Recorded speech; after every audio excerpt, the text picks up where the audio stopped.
Everybody, back with the VibraFlex. It's a tricky one.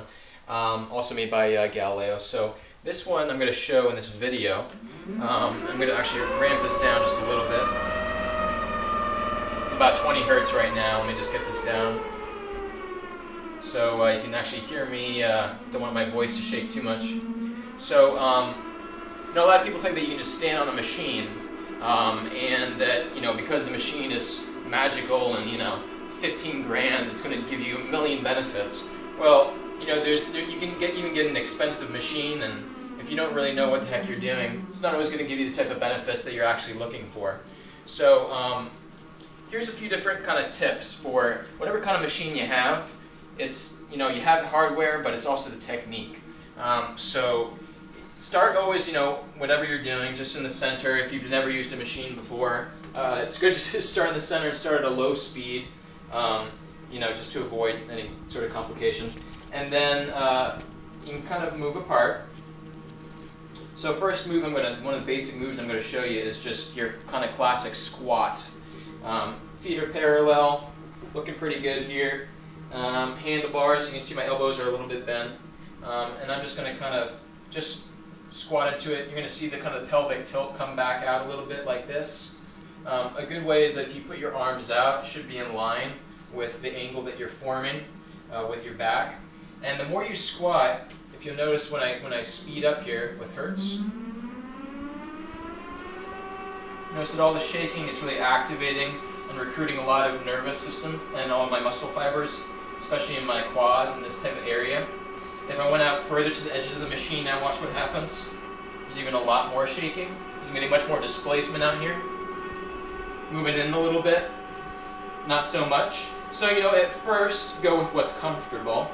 And of course the more you squat, the more it throws your body off. You're going to burn a lot more calories this way. A lot of people are always looking for weight loss tips and that type of thing.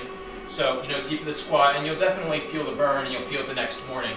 So you know that what you were doing was actually working. Now for all those who have like lower back issues, you can do this type of pose. Start in the center again.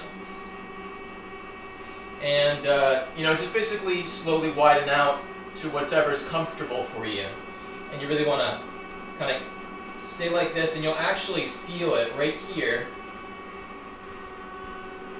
And you can kind of just play around with how wide you want to go. And arching your back, you can tilt the pelvis forward, anterior, or back, and you'll feel in different parts of your back by doing that. And notice actually that my knees really aren't bent very much. It's pretty much a straight leg. And you'll feel it. You'll definitely feel it in that area. This is another move that you can do for anybody, again, with a lower back issue. Outside of that, I explained in another video to go barefoot again, to not use shoes. And again, if you are on a high speed and you don't have any shoes on and you find that you're sliding off the plate or something like that, means again that your body's not able to quite handle the intensity that you're doing, and your body's tensing up too much, and your muscles aren't able to really absorb the amount of G-force and energy necessary to keep you on the plate. So if that's the case, just lower your speed. That's all you gotta do, and eventually you'll make your way up there. So again, you'll also notice that if I want to get more G-force flushing through my body, now watch what happens if I lean back on my heels a little bit like this. Notice how my body shakes. I actually have more of my weight, maybe like 70–80% on my back heels here. Here's me now on my toes a little bit. And if you notice, my upper body doesn't really move at all. Now here's me more on my back on my heels. And there's definitely more shaking. So a lot of people will say, oh, this machine was really messing with my head, or I was getting some sort of headache or something like that. For those individuals, I'd say, well, just pay attention. Are your knees locked on the machine? Are they bent? Are you leaning more on your heels? Are you leaning more on your toes? In general, the more you lean on your back heels and the straighter your leg you keep, and also the wider you go, the more it'll actually travel up into your head. So if that's the case, start closer to center.